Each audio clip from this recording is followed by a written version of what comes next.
when you're handing off kids, you do want to be able to trust who you're handing them off to. Yeah. And it's like, obviously, if the partnership didn't work, right? My sense of trust in you and a partner, I need to be able to distinguish that from my sense of trust in you as a parent. Yeah, that's good. Your blended family has a 100% chance of success when you do it God's way. We are Blended Kingdom Families, and we want to provide biblical resources to heal and restore families with a message of hope for the next generation. Let's get after it. Hey guys, welcome to the BKF podcast. Scott and Vanessa Martindale, we are so excited you're here with us today. If you haven't already, please take an opportunity, like, share, leave us a comment. We would love to hear from you, or you can leave us a review. If you happen to be listening on Audible, just know that the full video format of this podcast is on our YouTube channel. You can go and subscribe and be awesome and get notified every single Monday when we drop a new podcast. Today, we are so excited. Yes, we have our amazing friend, Heather Seguin, with us. Welcome, Heather.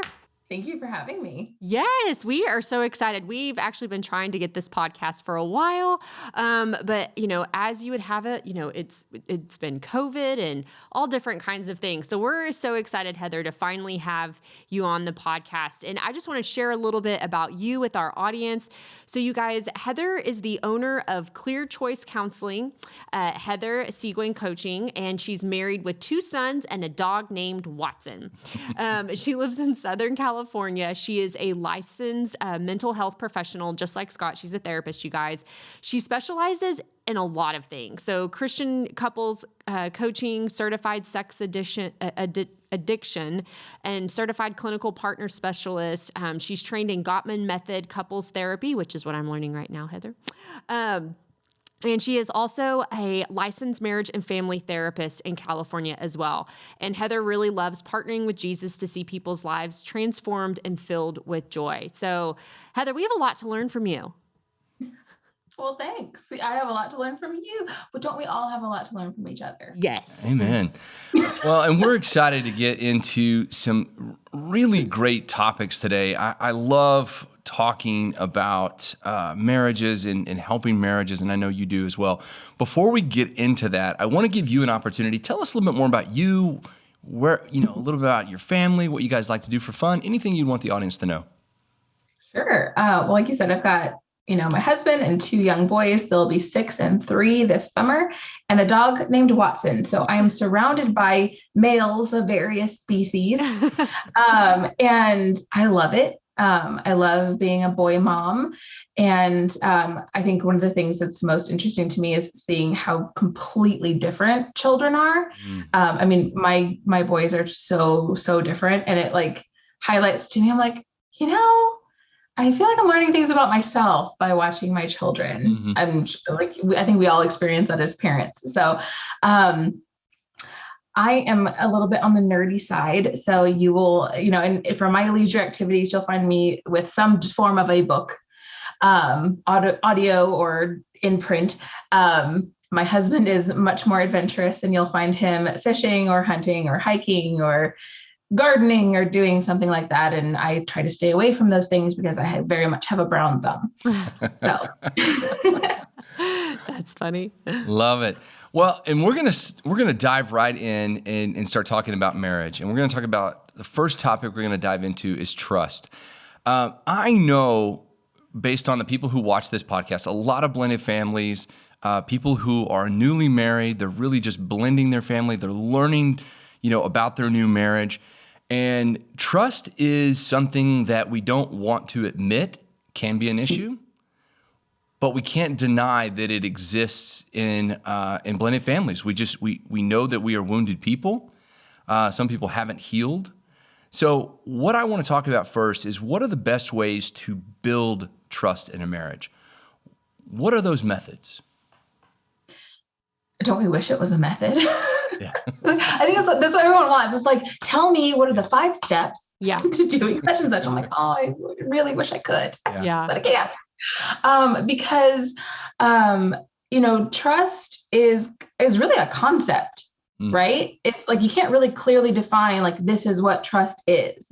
It's kind of like my perception of safety, right? And what I perceive to be safe is going to be different from what someone else perceives to be safe.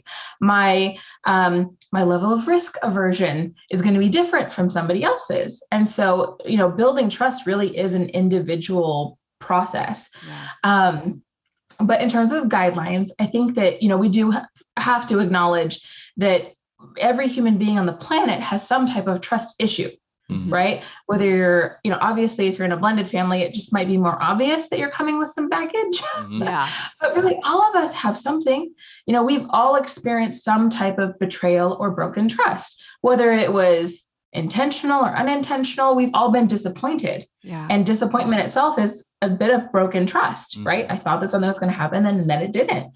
And so I think we have to take trust from being a concept to being really practical about it. Because I think where people get stuck is they say like, oh, well, I just want him or her to trust me, right? Or I just want to be able to trust him or her. And I say, so, well, what does that mean? How will you know that you trust this person? I'll just feel it. I'm like, well, it's really hard to pinpoint that one. So I'm like, what does that look like? Like, what could this person do that would build that trust? And so we have to take it from that concept to practicalities. And usually it's things that are observable and tangible, right? I said that I'm going to be home at this time and I'm home at this time. I said I was going to call you and I call you, right? It's consistency of behavior, right? I always like to say that, trust is like your credit score, right? And you can go from an 850 to a 400 a lot faster than you can go from a 400 to an 850. That's good. Right? It's very easy to break trust and it's a lot harder to build it back. But you can build it back. It just takes some work. But like, I know how to build my credit score, right? I know that, I got to make my payments on time and live within my means. And, like there are very practical, tangible things where I can say, okay, yes, I can do that. Right.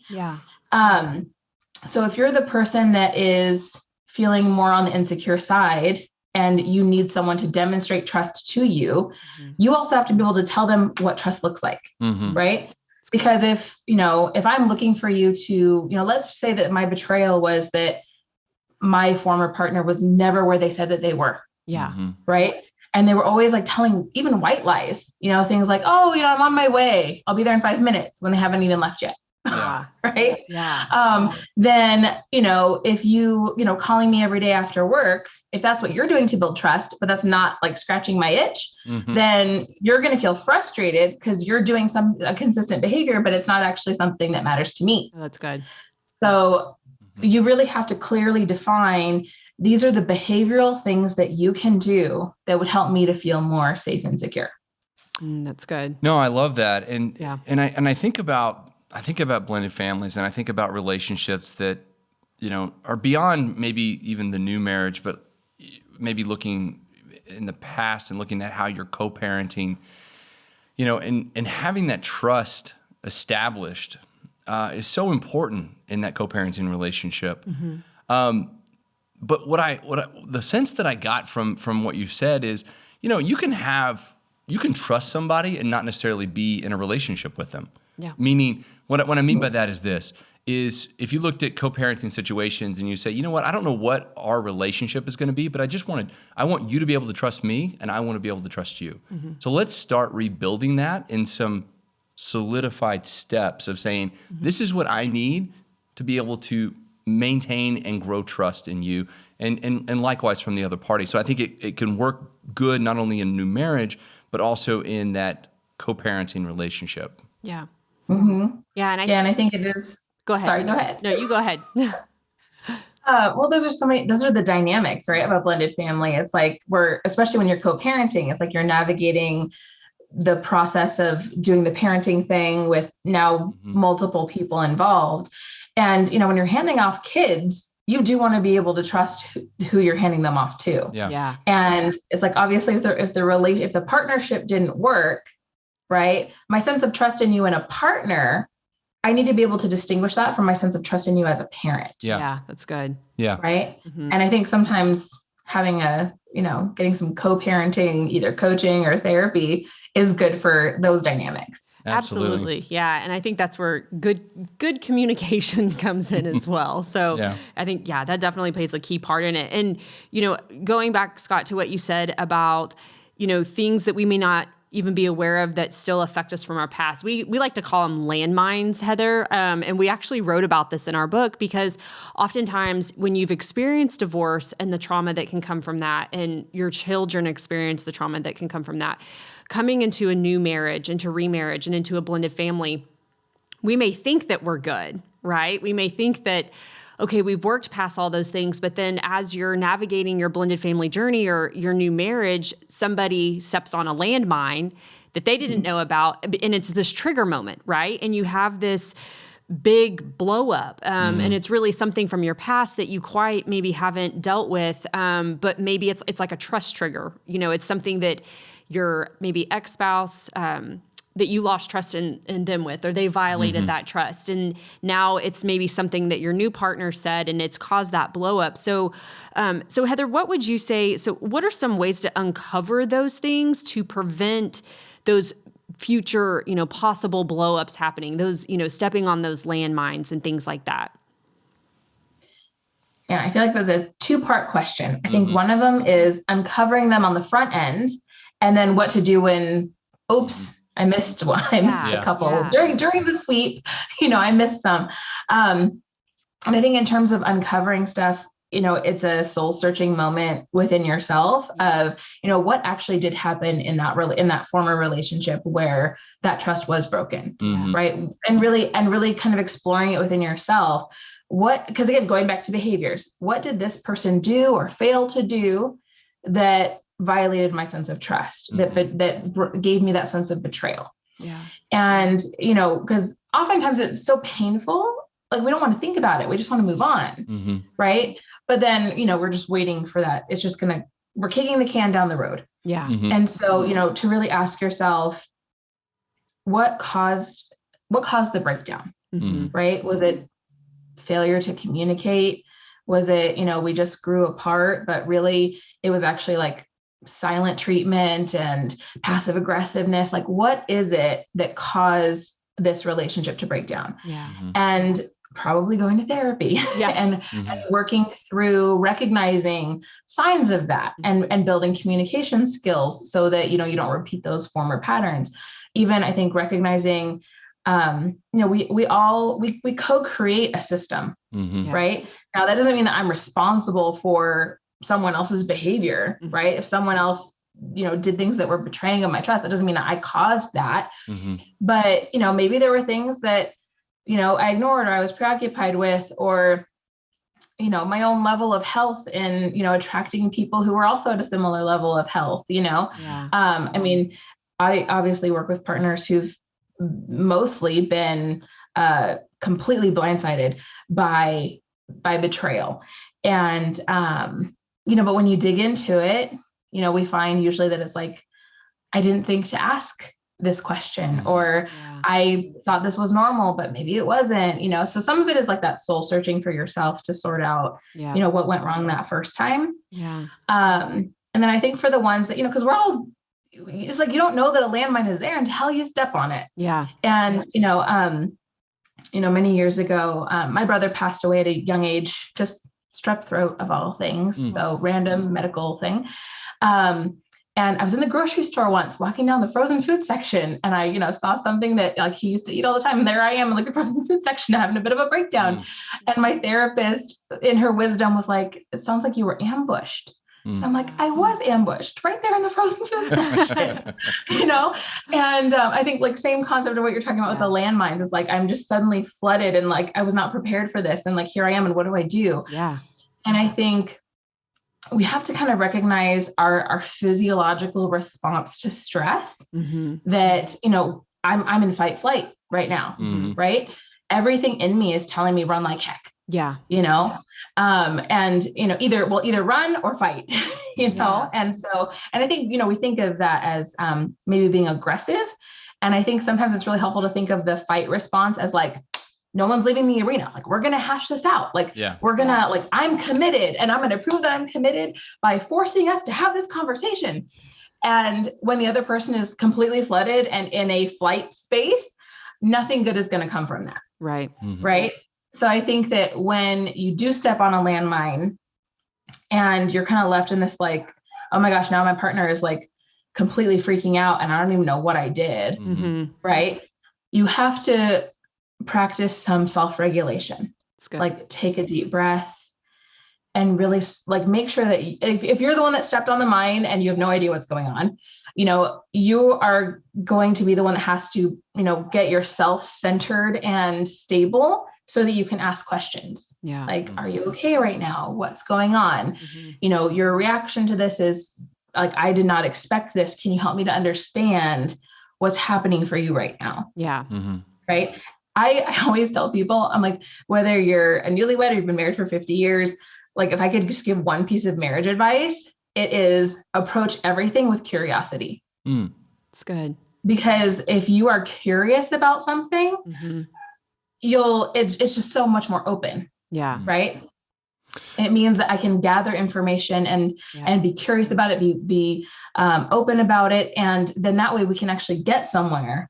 Whereas if I feel like I'm being judged or, you know, criticized in some way, then I'm going to shut down, right, and not want to share. If you're the person that is experiencing the landmine and you're in that fight flight mode, I think sometimes the best thing to do is to say, like, I'm really flooded right now, like, you know, flooded, overwhelmed, potato, choose whichever language works best for you. I think a lot of it is creating that common language, right? Like, there's a neuropsychologist named Dan Siegel who uses the hand as a model for, you know, your brain. And, you know, the thumb is like your limbic system. It's your fight flight. And so I have clients who be like, I'm in my thumb brain. I'm gonna need a break, you know? And like, that common language really helps for them because then the other partner can recognize, like, okay, you need to go, like, take care of yourself so that we can actually have a conversation, you know, whole brain to whole brain. Right. Where we can actually communicate effectively. No, that's good. No, you said so many great things. I just want to unpack a couple of things. So one, I think understanding that, yes, everybody does have landmines, especially as you look at your marriage and maybe look at, you know, the time you've been married. One, understanding that they're there, and going to see. We're a big fan and big proponents of Christian counselors, but going and getting that premarital counseling, or even if you've been married for a few years, going to counseling, and literally asking your therapist about this. You know, hey, what do you think are, you know, landmines or, you know, trauma from our past that can come into our new marriage. And those things, and I just kind of want to give a couple practical examples because somebody may be listening to this going, I don't really know what a landmine is. So can you explain that to me real quick? So I'm just going to give you a couple examples. You know, sometimes you may be having a conversation and trust may be the landmine. So you come in 10 minutes later than you're supposed to, and you're going to get more of an abnormal reaction. You know, it's not uncommon to be 10 minutes late. What's uncommon is a huge blow up at that moment of why were you 10 minutes late? What was the issue? And you're like, this doesn't feel right. This doesn't feel normal. So let's, as you said, let's center themselves and go, okay, I don't need to overreact here, but I think I need to be curious of why that was such an overreaction. The other ones that I can think of are some people may be sensitive in the way you speak about, you know, their family, you know, because they could have had a lot of trauma from their past marriage about, you know, talking bad about their family or maybe an inside joke or a joke. And so what I'm getting at is any type of overreaction is the part where you need to start, as you said, Heather, being curious of like, this is not maybe normal, but then also just an expectation that I'm coming into a new marriage. We have a lot of past. There are landmines. Let's go explore those first. And, you know, whether that's doing Gottman training or Prepare and Enrich or something that digs up the past and says, let's put this out there for a counselor and go into this with eyes wide open. So at least we can trigger as many as we can on purpose and get and work through those. So I love what you said. Just tons of wisdom there. Yeah, I think, and a big part, one thing we always talk about too, is just praying together with your spouse. So I think on both parts, if you're the person feeling those emotions, like you were talking about, Heather, the fight or flight, like having the discernment of being like, why am I feeling this way? Like, what is in me that has triggered that? And then just asking the Holy Spirit and praying about it. Like, God, reveal to me what it is that's in my heart that caused me to blow up when my husband was 10 minutes late coming home, and if it's the opposite spouse, when you see that, being like, hey, like, having that conversation, maybe offering to pray over your spouse, but just talking about, I noticed that you kind of blew up about this. Is there something that maybe, and again, having that conversation of unpacking it, of like, this isn't normal. I haven't seen you do this before. Is there something that may have caused that? Is there something bothering you? And like you said, I love that you said curiosity, Heather, because I think the more questions you can ask, the more open you can be, because there are people that shut down. I'm a shut down person. And so a lot of times, knowing yourself, and if you're like, okay, I just maybe need a few minutes, but then coming back to that and just asking all of those questions. Because again, you want to bring it out to the light so you can expose it, versus the enemy wants you to keep it stuffed down, No, exactly. Yeah. I love this topic. And again, we could probably talk for 4 hours on this topic alone. But it helps marriages, and which is something that we really want to focus on. Heather, we're coming to the end of our time. So we have 2 final kind of questions that we ask everybody. One is, if you had a newly married couple in front of you, maybe that was blended, what advice would you impart to them? It really is that curiosity thing. It's such a skill, and sometimes I think, curiosity and empathy. We treat empathy as though it's like a natural state, like, just some people are just more empathic than others. And I'm like, no, empathy is a skill. Yeah. Empathy is my ability to kind of project myself into your experience and feel what I think that you would feel, right? Not how I would feel in your experience, right? Because I'm coming with a different skill set than you are. Yeah. Right. But for me to like, again, be curious and like use what I know about you to kind of figure out like, okay, I could see how you would feel that way, how you would be experiencing it that way. It's not about being right or wrong, but it's like, that's your experience. And if I'm curious and empathic, then we can go a long way. Yeah. Oh, that's so good. Yeah. I'm going to say one thing before just something that occurred to me. What's funny is, as a married couple, we don't ask each other a ton of questions that are not like relevant to our day. Yeah. It's like, what are you doing today? What do I need to do today? All these things. But one of the things that occurred to me is, we were on a vacation a while back, and we were with another couple, and we did this like random questions that we would ask the other couple or each other. And they're just random questions like, tell me something from your childhood in 3rd grade that you remember. And it occurred to me that married people really don't do that a lot. And they don't just sit down and go, you know what, I'm just going to ask random questions that somebody else generates. You can Google this, like, random adult questions to ask each other. And be curious. Be the spouse that is curious about, because we've been married for 8 years. There's tons of stuff about you I don't know. Yeah. And tons of stuff about, so be the curious spouse. I'm sorry, I just wanted to add that in there. No, I think that's good. No, it's true. You mentioned Gottman Method couples therapy, and one of their exercises is what they call love maps. And it's it's a bunch of questions. And it's things like, what kind of condiments do you like, or not like, it's things that we take for granted, or how do you take your coffee, right? And I mean, there's the more kind of fun, innocuous questions. And then there's things like, what's your greatest fear? Yeah. Or what's the thing that's stressing you out the most? But you're right. We get so like entrenched in just like daily family life that we forget to like, who are you and what are you about and what's going on for you, on the inside, No, I love that. Well, and I think the more questions you ask, and it brings, like you said, something from the 3rd grade, and then it just gives opportunity to just dive even into more of that. So you're getting to know your spouse, but that in itself is building trust, Yeah, it is. Yeah. But, well, Heather, last question that we have, and we ask this to all of our guests who come onto the podcast, and we just love hearing everyone's different heart for what a blended kingdom family is. But what is a blended kingdom family to you? I think a blended kingdom family is an intentional family. a family that knows what redemption and restoration can look like Yeah. and is committed to pursuing it, which is pretty courageous, I think. I love that. I love it. Beautiful. Well, we want to give everybody an opportunity to go and find you or stalk you or however they do that.